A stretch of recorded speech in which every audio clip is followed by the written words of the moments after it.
Olá, eu sou Camila Silveira, jornalista, e a pauta hoje é a consolidação dos compromissos ESG no setor industrial e como empresas de larga escala vêm incorporando esses princípios de forma estrutural, com impacto real e mensurável. Nosso foco é a IP, uma empresa 100% brasileira que completa 75 anos de história. A companhia, conhecida pelo alcance nacional e pela forte presença nas casas brasileiras, tem feito movimentos consistentes na direção da sustentabilidade como diretriz estratégica.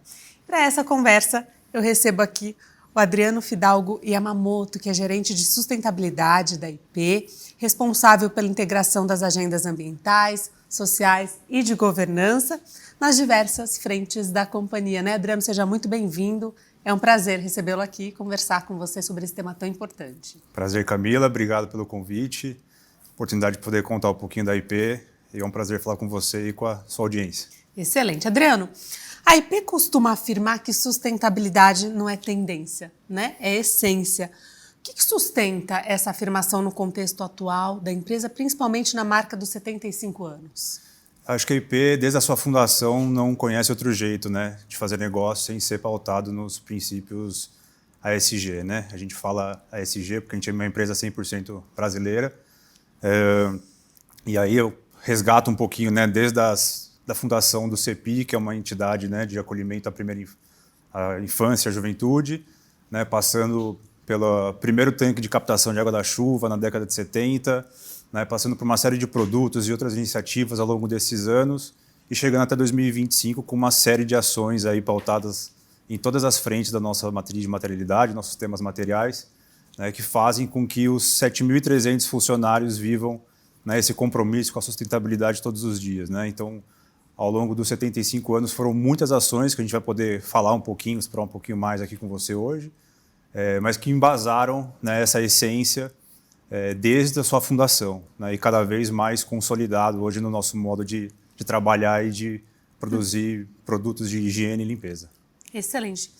E nesse contexto vocês adotam um modelo interessante que é o de TPM, né, uma metodologia que busca integrar todas as áreas da empresa para aumentar a eficiência, reduzir perdas e promover melhorias contínuas, né, com foco em saúde, segurança e meio ambiente. Como que essa abordagem tem melhorado, né, os indicadores da empresa? Eu acho que o TPM, né, ele é uma metodologia que olha, eu acho que muito a autonomia no controle e na eficiência da operação, né, para todo o bom funcionamento do seu maquinário, do seu dia a dia, muito pautado em procedimentos claros também.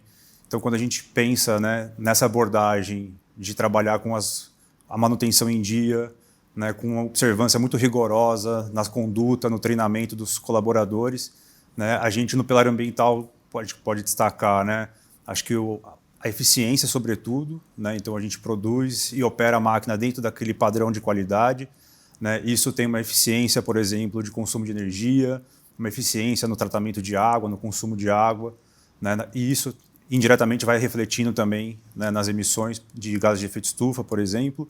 No quesito social, né, a gente tem um procedimento muito forte, olhando para o treinamento, para a capacitação, para a melhoria contínua, né, isso torna os operadores, os nossos colaboradores mais autônomos também e observantes pelo conhecimento que ele tem na tua área de trabalho, na sua área de operação, né. Isso faz uma gestão de risco quando a gente pensa, né, nas 6 unidades fabris que a gente tem, né, com políticas muito claras e um treinamento contínuo, né. Então, essa gestão de risco traz mais segurança, né. Acho que um indicador interessante de compartilhar em 24, por exemplo, né, eu acho que toda essa cultura voltada, né, para a eficiência, do TPM, sobretudo, né, eliminou aí 57% das ocorrências com afastamentos, né. Então, é um reflexo de uma cultura e mesmo de uma metodologia aplicada no dia a dia, né, que está ramificada em todas, como eu falei, né, todos os parques fabris, mas em todas as unidades produtivas, em diversas áreas da operação também, né, não só a produção, mas a manutenção, a engenharia, todas as áreas, né, que têm essa interface de suporte.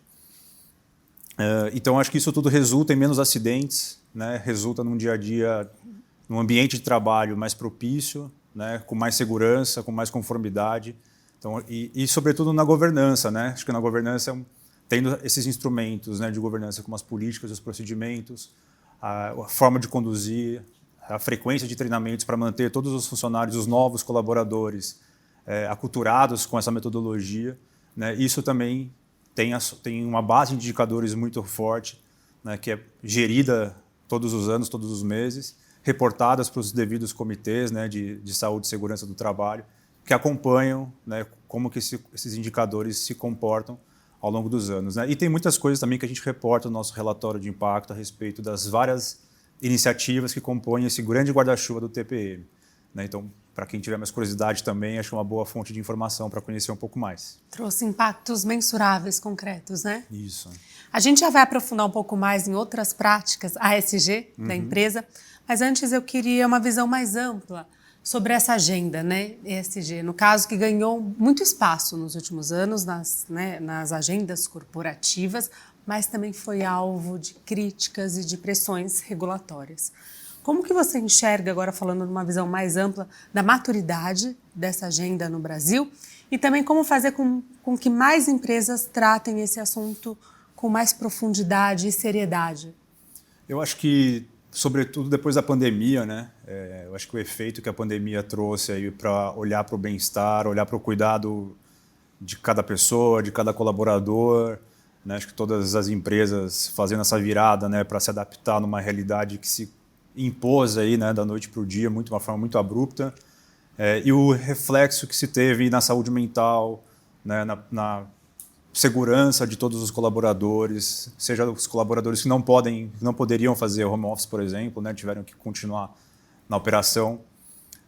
Eu acho que isso teve uma mudança muito forte, né, na cultura das empresas de olhar para a questão da sustentabilidade, abrir uma avenida de um rigor maior, né, para essa agenda. Então, eu acho que muitos estudos, né, que foram sendo feitos desde a pandemia para cá, barômetros de confiança do consumidor, a percepção dos consumidores de diferentes gerações, diferentes faixas etárias, de diferentes condições socioeconômicas, começaram a apontar cada vez mais como que as empresas, no modo geral, passaram a ter um protagonismo importante, né, para responder essa demanda da sociedade no meio daquele caos, né? Acho que progressivamente a isso, muitos estudos de riscos globais também começaram a mostrar, acho que isso é muito nítido, né, o impacto das mudanças climáticas, né, afetando diretamente a operação, as receitas das empresas, a perenidade dos negócios, né, e a pandemia também foi um forte golpe aí nesse sentido. E aí, acho que como saindo da pandemia, né, e vindo para um período mais recente, a gente foi tendo uma cultura que cada vez está tendo menos tolerância com esse greenwashing, com o social washing, né? Então, um olhar cada vez mais atento, né? Eu acho que uma posição também do consumidor de todas as faixas etárias, sobretudo das gerações mais novas, né, que está hiperconectada. Então, hoje a informação corre muito rápido, a possibilidade de se investigar a rastreabilidade, a veracidade das informações, das ações, é muito rápida, né? Então, eu acho que, mais uma vez, né, acho que a tolerância entre essa lacuna da intenção e da ação tem tido cada vez menos espaço para sobreviver. Então, acho que quem não faz hoje a sustentabilidade corporativa, né, a sua agenda ESG de uma forma real, né, de fato, com lastro, com rastreabilidade, com transparência, né, está tendo pelo menos algum questionamento em alguma ordem, em algum momento, com alguma parte interessada no teu universo, né?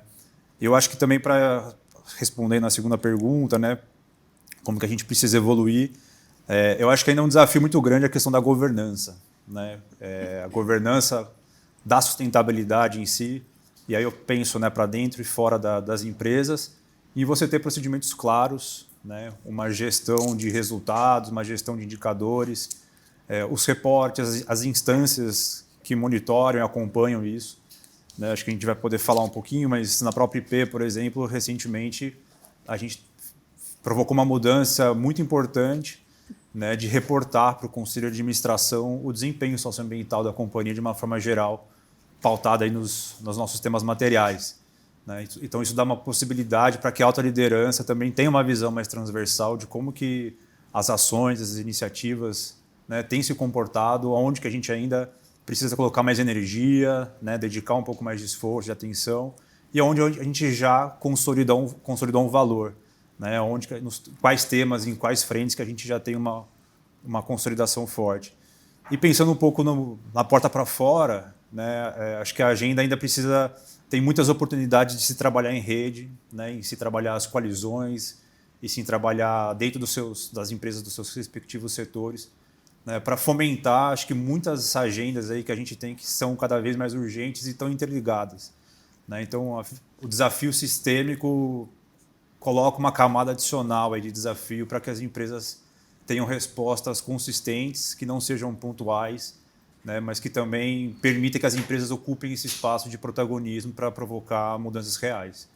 Então, acho que essa mudança de percepção, né, de acompanhar um pouco da agenda de todos os seus temas, cada uma das empresas com os seus respectivos temas materiais, é fundamental, né, para a gente ter uma virada e poder colocar a régua cada vez mais alta da sustentabilidade corporativa. Porque, como você disse, hoje há um olhar mais atento e crítico também, né, e muita informação, que não dá para escapar. Agora, voltando, daqui a pouco a gente vai aprofundar um pouco mais nessa questão da governança, perdão. Voltando para as práticas e medidas adotadas pela empresa, a gestão hídrica aparece como uma frente prioritária, né, com descentralização do consumo, sensores para tratamentos de águas pluviais, parcerias para regeneração ambiental. Quais resultados concretos já foram observados com essas medidas? Como eu mencionei no começo, né, acho que da parte da água, para a IP, né, a água é um dos principais insumos, né, para produzir o seu portfólio de produtos. É um elemento super importante que a gente precisa cuidar e olhar de uma forma sistêmica. Então, para a gente é muito satisfatório, né, num primeiro momento, olhar para a história da IP e ver que desde a década de 70, né, o seu Valdir, que é o fundador da companhia, já tinha essa mentalidade, né, de construir tanques de captação de água da chuva. Né, na década de 90, instalando aí as primeiras estações de tratamento de águas de efluentes. Né, e um pouco nesse contexto da década de 90, ali com Rio 92, né, acho que o próprio lançamento aqui no estado de São Paulo, na cidade de São Paulo, sobretudo, né, do projeto Tietê, onde, enfim, estava muito aquecida, né, essa questão da água. E de lá para cá, acho que a empresa foi amadurecendo muito, né, a sua forma de fazer a gestão hídrica. A curva de aprendizagem também acompanhou muito o crescimento da companhia, os desafios que isso traz, a segurança ambiental, né, de cuidar desse tema. E hoje a gente, né, olha um pouquinho para a nossa fotografia atual e a gente tem alguns resultados bastante interessantes, né? Então, considerando aí, acho que a captação de água da chuva e o consumo dessa água, né, junto com o reuso do efluente tratado na nossa operação, a gente tem um consumo médio aí de 150 milhões de litros de água de reuso, né, nos últimos 4 anos. Então, isso é bastante relevante. A operação mesmo da fábrica de Amparo, né, a gente tem um projeto bastante interessante que a gente chama de Programa Águas, que ele olha para toda a infraestrutura da malha de distribuição, das estações de tratamento, a modernização, né, dessa infraestrutura, como você mencionou um pouco, trabalhando com os sensores. Né, acho que um negócio muito interessante vai ser do projeto é que todas as galerias pluviais elas vão estar equipadas com sensores que vão poder fazer uma leitura em tempo real da qualidade dessa água que vai ser drenada, né, dentro do nosso parque fabril e instantaneamente identificar qual é o nível de contaminação, né, que essa água está tendo e direcionar ela, né, para um tanque de armazenamento e encaminhar para o seu devido tratamento. Esse programa a gente teve uma primeira etapa que já está operando na nossa unidade de Salto, né, e em 2024 a gente teve 0 ocorrências, então uma prova consistente, né, de que o programa está funcionando super bem, né, foi um acerto muito grande. E aí pensar de uma maneira mais sistêmica, né, como eu falei, acho que não é olhar só também para dentro da nossa operação.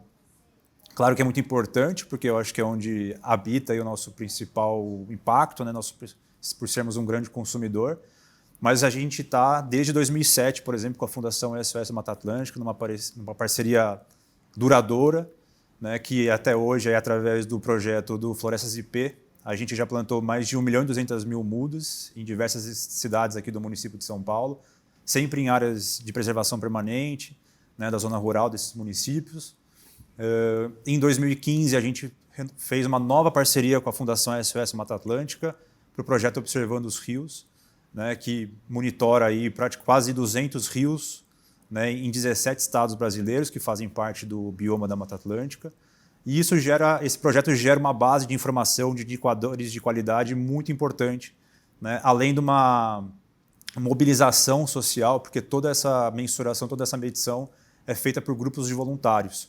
Então são quase 2.000 voluntários que são mobilizados todos os anos, desde 2015, né, para não só medir a qualidade da água desses quase 200 rios, né, mas também para olhar para essa base de dados e começar a definir ações aí de políticas públicas.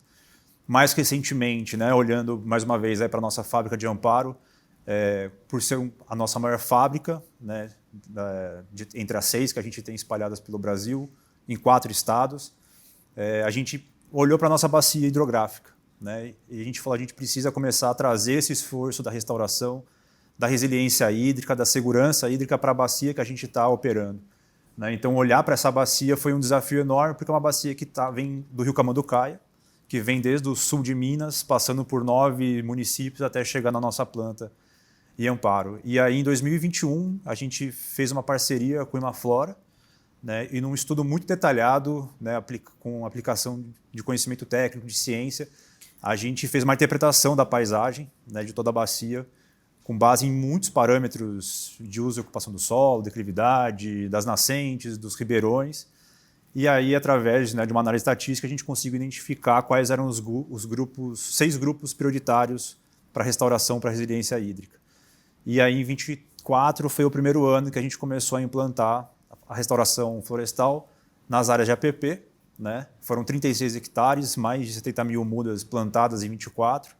E agora a gente está renovando a parceria e trazendo esse projeto do Florestas IP para dentro do Plantar Vida. Então, é uma parceria muito forte, né, com uma perspectiva muito promissora para a gente continuar nesse trabalho.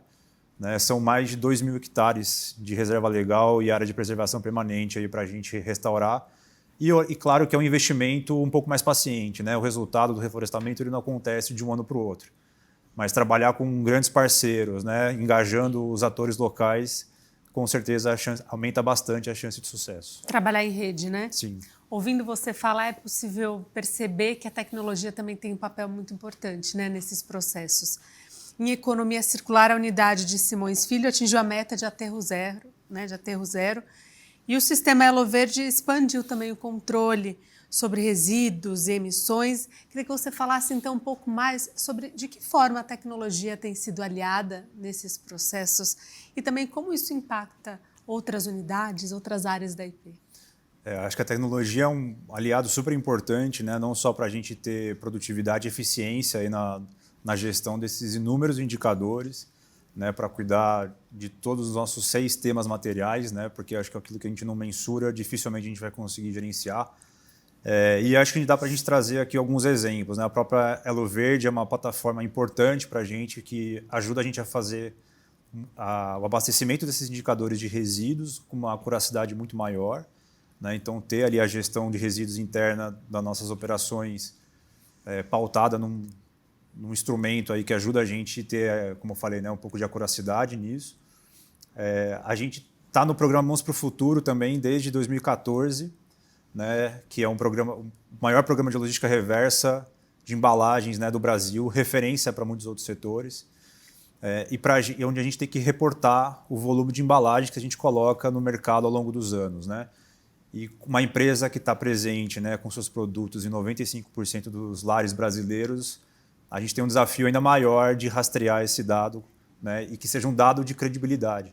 Então, para isso, a gente começou a automatizar alguns processos internos, né, para ter esse cruzamento aí das nossas vendas com as nossas características, das nossas embalagens, né, dos seus pesos, e poder ter isso de uma forma muito mais rápida, né, trabalhando com sistemas, com as nossas plataformas de dados, de indicadores, que trazem, né, na palma da mão ali para a gente exatamente quais são os estados que a gente mais vendeu, né, onde a gente tem uma geração de vendas, aí, de alocação de produtos por tipo de material, seja por plástico, por papel, categoria que ele está, né, se é embalagens primárias, secundárias, enfim. E eu acho que também a tecnologia, um último exemplo que é interessante destacar, foi o próprio CD 4.0, né, que a gente trocou ali as empilhadeiras movidas a gás, né, por mais de 60 robôs autoguiados, né, que também impactaram e refletiram bastante aí no alguns dos nossos consumos, enfim, que refletem para algumas agendas nossas aí também com uma forma muito mais acurada. E você falou em embalagens, né, que é um grande gargalo, né, do setor.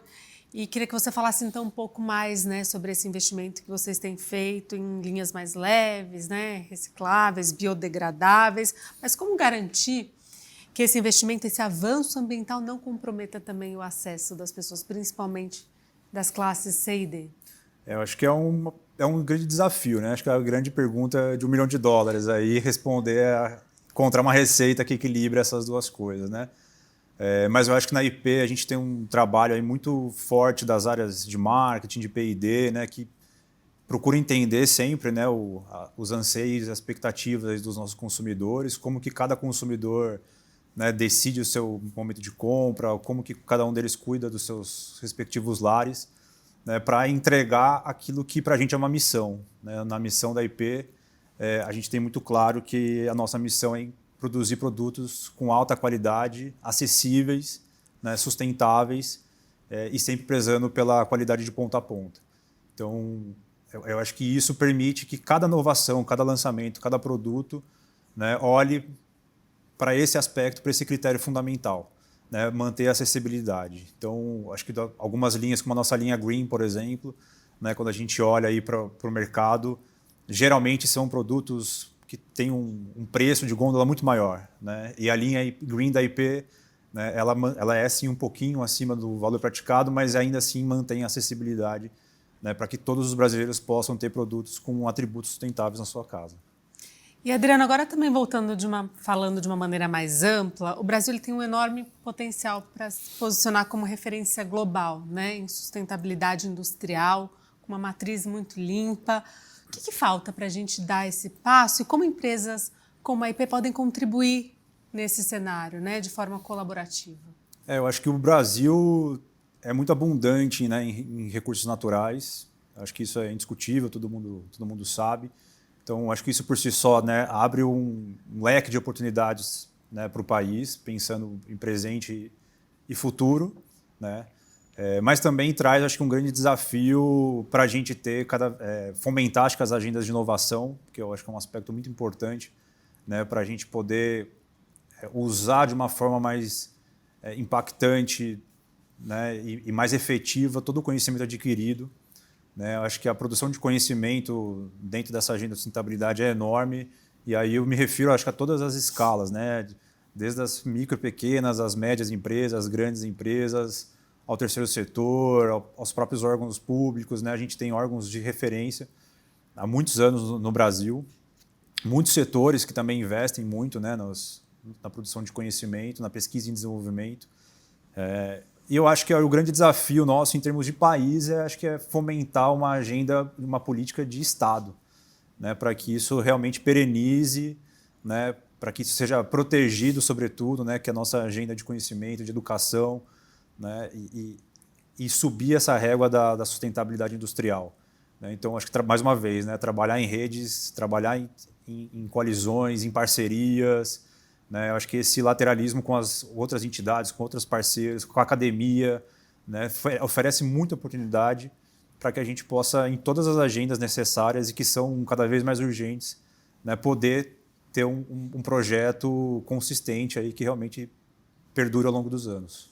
A gente já está caminhando para o fim da nossa conversa. Queria deixar você à vontade para suas considerações finais e também para outras medidas, outras práticas que vêm sendo implementadas pela empresa, por exemplo, em relação aos transportes, né, movidos a energia limpa e também aos selos de certificação. A IP, a gente está num momento muito interessante, né? A gente está olhando aí para a nossa construção de metas, né, para o futuro. A gente está construindo, né, desde o começo do ano, nosso plano de sustentabilidade, olhando para 2028, para 2030, né, o final da Agenda 2030, em que a gente quer efetivamente trabalhar no nosso dia a dia os nossos temas materiais. Né? A gente fez aí desde 2017 a nossa materialidade e a gente sabe que é um instrumento poderoso, né, para que a gente respire essa agenda com as nossas várias partes interessadas. Né? A gente entender como que a gente influencia e é influenciado por eles, por esses temas e com esses grupos. Mas para isso a gente precisa olhar a nossa fotografia atual, entender, né, os nossos indicadores, como e quais os nossos temas materiais, né, estão gerando valor ou já estão com valor consolidado, né, e para isso a gente poder construir uma agenda de médio e longo prazo. A IP, a gente também está há 3 anos se preparando, né, para submeter para o Sistema B, que é uma certificação internacional bastante rigorosa também, que olha muito para a rastreabilidade desse impacto socioambiental positivo. Estamos aprendendo muito com isso também, né?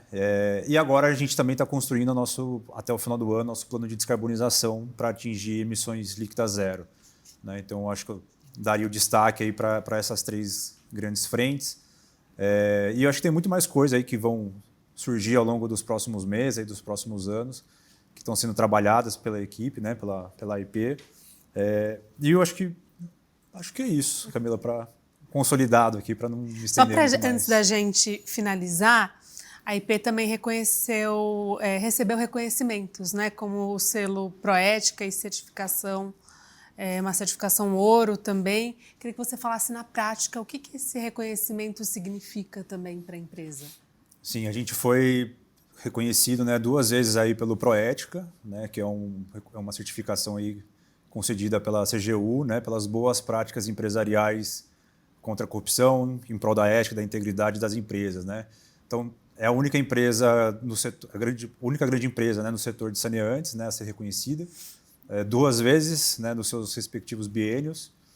E eu acho que isso é um reflexo da maturidade da governança corporativa, né? Acho que a IP, apesar de ser uma empresa familiar, nacional, né, que nos dá muito orgulho, mas adota práticas de empresas de capital aberto, né? Então, a nossa régua para a governança corporativa, para os seus procedimentos, é muito amadurecida, né? E ter a felicidade de ser reconhecido pelo Proética 2 vezes, acho que é a prova concreta disso, né? E no nosso inventário também do selo ouro, né, que a gente, desde 2020, passou a reportar o escopo 3, que são as emissões aí, né, da nossa cadeia de valor, mas que a gente não controla, né, diretamente. Foi um desafio muito grande amadurecer também, né, essa governança de dados, de evidências, engajar nossos fornecedores, olhando aí para toda a cadeia, e passar pelas auditorias necessárias, né, que o Programa Brasileiro e do GHG Protocol exigem, para que a gente possa conquistar o selo ouro, né? Então, também conquistamos em 23, repetimos em 24, e agora com as emissões, né, que a gente reportou em 25, novamente conquistamos o selo ouro também. Então, para a gente é muito satisfatório ver que temos terceiras partes independentes aí reconhecendo o resultado desse trabalho. Excelente. Bom, Adriano, agora sim, para a gente finalizar, uma mensagem final. Você já falou um pouco, né, sobre os próximos compromissos e quais outros marcos, né, estão na perspectiva da empresa. Mas então, o que a IP projeta para os próximos anos em relação à agenda ASG e também quais devem ser os próximos marcos importantes dessa trajetória? Eu acho que são esses 3 os principais, né? O olhar para o nosso plano estratégico de sustentabilidade, com um pouco mais no médio e longo prazo, né? Definir as nossas metas, né? E poder compartilhar aí com os nossos stakeholders, né? Buscar a certificação do Sistema B, que realmente é um trabalho aí muito sistêmico, né? Muito ramificado, com muita investigação da operação nossa e da nossa agenda de sustentabilidade, né? Para checar se realmente ela está consolidada. E, sobretudo, essa agenda climática que acho que não tem mais como a gente, né, não trabalhar em cima dela. É um risco eminente aí para toda a economia, mas, sobretudo, para a gente também, como para qualquer outra empresa, né? Então, fazer a nossa parte de buscar aí toda a mitigação que a gente tiver a oportunidade e buscar as nossas emissões líquidas zero, né? Olhando aí para todos os projetos, sobretudo como o projeto Plantar Vida, entre outros, que a gente já vem trabalhando há muitos anos. Adriano, excelente. Muito obrigada por essa conversa que deixou claro que as metas podem e devem ser traduzidas em resultados concretos, né? Sem dúvida. Obrigada. Eu que agradeço, Camila. Obrigado. Muito obrigada também a você que nos acompanhou. Até a próxima. Tchau.